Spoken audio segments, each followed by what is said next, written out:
தந்தி தொலைக்காட்சி நேயர்களுக்கு வணக்கம். நல்லதை சொல்வோம், நல்லதை செய்வோம், நல்லதே நடக்கும்.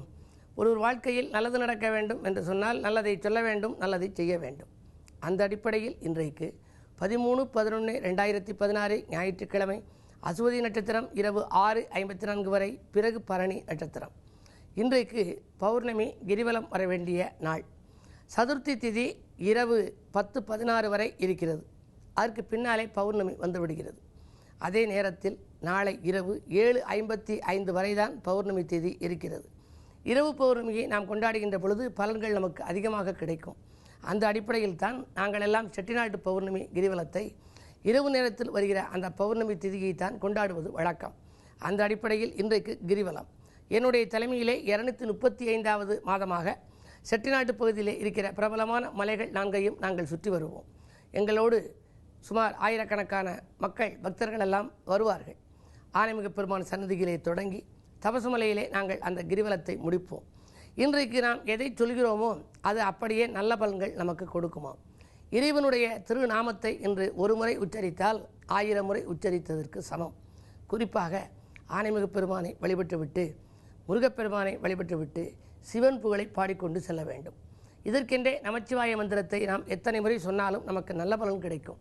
எனவே தான் நமச்சிவாய நமச்சிவாய நல்ல மந்திரம், நாளும் சொன்னால் நல்ல நேரம் நமக்கு வந்துடும் என்று ஒரு தனி பாடல் ஒன்று கூட நான் எழுதி எங்களுடைய கிரிவலத்திலே நாங்கள் படிப்போம். ஆங்காங்கே இருக்கக்கூடிய மலைகளையும் சுற்றி வரலாம். மலைகள் இல்லாத இடங்களில் இருப்பவர்கள் அருகில் இருக்கிற ஆலயங்களுக்கு சென்று இன்றைக்கு முருகப்பெருமானை வழிபட்டு வந்தால் முன்னேற்றத்தின் முதல் படிக்கு செல்லலாம். பொதுவாக நிலவு நிறைந்த நாள், மனிதர்களுடைய எண்ணங்கள் எல்லாம் பூர்த்தியாகின்ற நாள். நிலவுக்கு மற்றொரு பெயர் மதி என்று பெயர். மதி ஜாதகத்தில் நன்றாக இருந்தால்தான் மதிப்பும் மரியாதையும் கிடைக்கும். எனவே மதிப்பும் மரியாதையும் நமக்கு உயர இன்றைக்கு அருகில் உள்ள ஆன்மீக சார்ந்த மலைகளையும் சுற்றலாம். அருகில் இருக்கிற ஆலயங்களுக்கு சென்று இறை வழிபாட்டையும் நீங்கள் மேற்கொள்ளலாம்.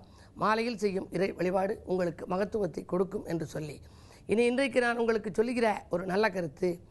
சில நாட்களுக்கு முன்னாலே நான் உங்களுக்கு சொன்னேன் இறைவனை வழிபட 9 முறைகள் என்று சொல்லி.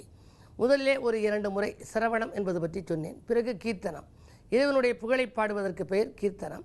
சிரவணம் என்றால் கடவுளின் புகழை காதால் கேட்பது.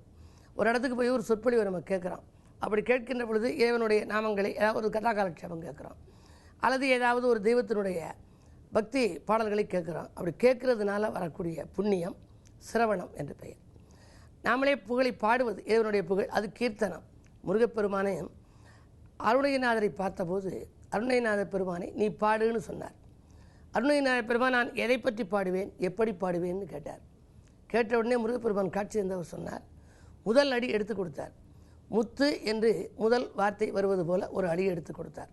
முத்தை தெரு பத்தி திருநகை அத்திக்கிரி சத்திச்சரவண முத்துக்குரு வித்துக்குருபரன் என ஓதும் முக்கட்பர மற்குச்சுருதியின் முற்பட்டது கற்பித்திருவருள் 33 வர்க்கத்தமரரும் அடிபேண 10 தலை தத்தை கணிதொரு முற்றைக்கிரி மத்தை பொறுதொரு பட்டப்பகல் வட்டத்திகிரியில் இரவாக பத்தக்கிர தத்தக்கடவிய பச்சைப்புயிர் மெச்சித்தருவருள் பட்டத்துடன் ரட்சித்தருள்வது ஒரு நாளே என்று முத்து என்று அவர் அடியெடுத்து கொடுத்த உடனே இவர் பாடத் தொடங்கிவிட்டார். இப்படி இறைவனுடைய புகழை அவர் பாடியதற்கு பெயர் திருப்புகழ். அந்த திருப்புகழ் வந்த பின்னாலே தான் சந்தங்கள் உருவாக்கியது. அதற்கு முன்னாலே சந்த பாடல்கள் இல்லை. அருணகிரிநாத பெருமான் வந்த பின்னாலே தான் சந்தங்கள் உருவாகியது. சந்தங்களை பாடினால் சிந்தை கவரும். முருகன் ஆடுகிற ஆட்டத்திற்கெல்லாம் அவனுடைய நடனத்திற்கெல்லாம் அழகாக பாடல் இசைத்திருப்பார். அப்படி இறைவனுடைய புகழையெல்லாம் பாடுவது, அந்த பாடல்களை இன்றைக்கு நாம் பாடலாம். அதுக்கு கீர்த்தனம் என்று பெயர். அடுத்து ஸ்மரணம் என்பது எப்பொழுதும் கடவுள் நாமத்தை உச்சரித்து கொண்டே இருப்பது, பெயரை மட்டுமே சொல்லுவது. அதற்கு பிறகு பாத சேவனம், அது என்னென்ன இறைவனுடைய பாதங்களுக்கு சேவை செய்வது. அர்ச்சகம் என்று கூட்டமின்றி தனியாக வணங்குவது, அது வரைக்கும் உங்களுக்கு சொல்லியிருந்தேன்.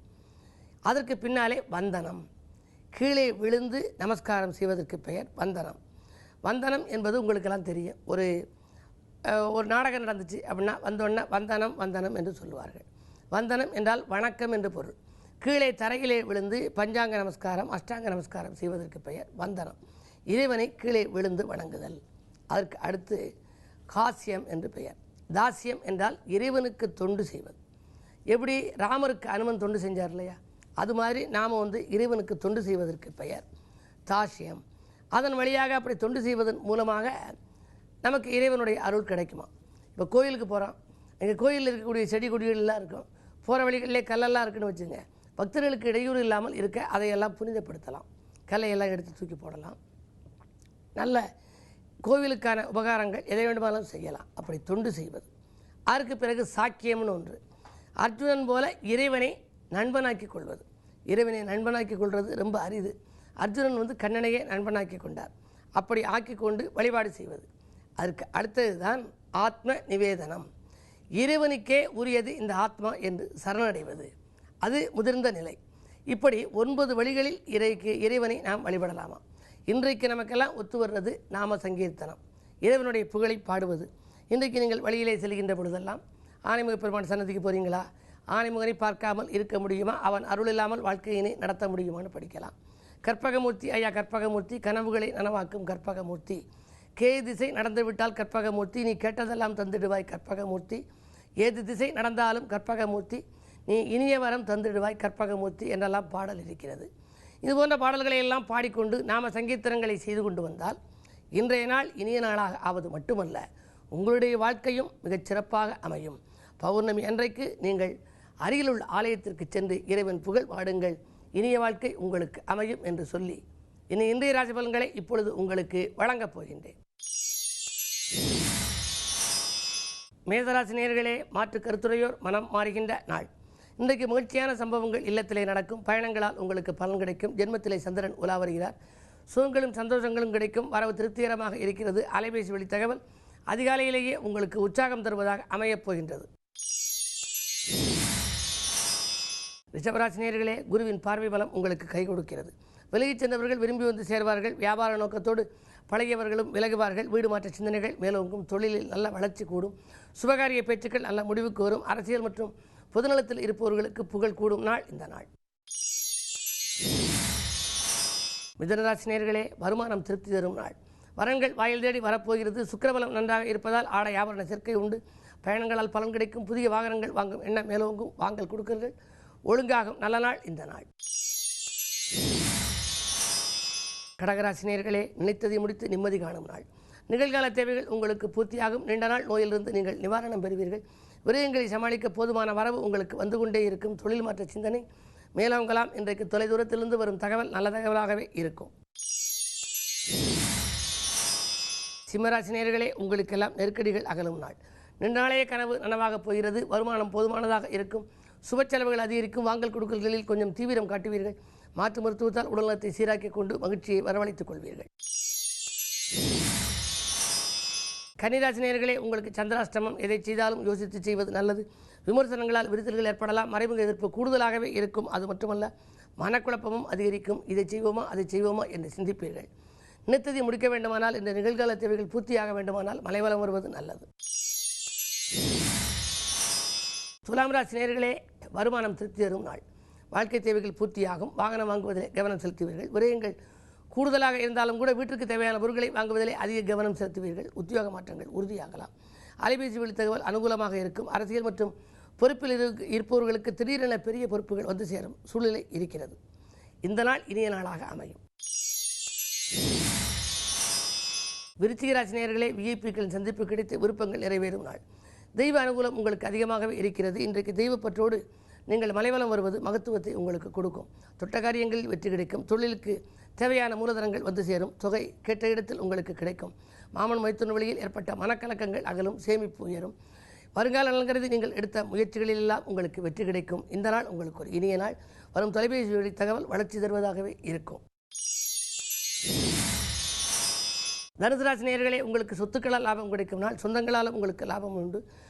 சொல் யுத்தத்தை தவிர்ப்பது நல்லது. 9 ராக இருப்பதால் பொன்பொருள் சேர்க்கைக்கு அஸ்திவாரம் அமைத்துக் கொள்வீர்கள். கூடுதலாக உங்களுக்கு நண்பர்கள் இருப்பவர்களால் குழப்பங்கள் உங்களுக்கு ஏற்படலாம். நீங்கள் நண்பர்களை நம்பி செயல்பட்ட காரியங்களில் ஒரு சில நடைபெறாமலும் போகலாம். விரயத்தினின் ஆதிக்கம் இருப்பதால் மாலை நேரத்தில் பயணங்களால் விரயம் உண்டு. மகர ராசி நேயர்களே, செவ்வாய் பலம் மேலோங்கி இருக்கும் என்று தடைக்கற்களை படிக்கற்களாக மாற்றிக்கொள்வீர்கள். சஞ்சலங்கள் அகலும். சந்தோஷங்கள் சேரும். தொழில் முன்னேற்றம் கருதி எடுத்த முயற்சிகளில் வெற்றி கிடைக்கும். தொழில் மாற்று சிந்தனையும் ஒரு சிலருக்கு மேலோங்கலாம். 8ஆம் இடத்திலே ராகு இருப்பதால் சில தொழில்கள் ஸ்தம்பித்து நிற்கலாம். அவை இன்றைக்கு நடைபெறுவதற்கான அறிகுறிகள் தென்படும். உறவினர்களின் ஆதரவோடு ஒரு நல்ல காரியம் ஒன்றை செய்து முடிப்பீர்கள். கும்பராசி நேயர்களே, ஜென்மத்திலே கேது. எதிர்காலம் பற்றிய சிந்தனை மேலோங்கும் நாள். எதிர்பார்த்தபடியே உங்களுக்கு லாபங்கள் கிடைக்கலாம். இடையூறு சக்திகள் விலகும். வெளிவட்டார பழக்க வழக்கம் விரிவடையும். வியாபார நுணுக்கத்தை கற்றுக்கொள்வீர்கள். தொழில் வளம் சிறப்பாக இருக்கிறது.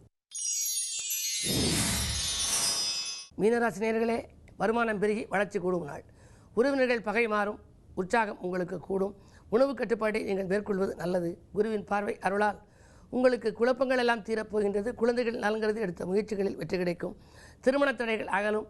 புதிய முயற்சிகளில் அனுகூலங்கள் அதிகம் கிடைக்கின்ற நாள் இந்த நாள். வரவு திருப்திகரமாக இருப்பதால் புதிய நூதன பொருட்களை வாங்குவதில் ஆர்வம் காட்டுவீர்கள். மேலும் விவரங்கள் அறிய தினத்தந்தி படியுங்கள்.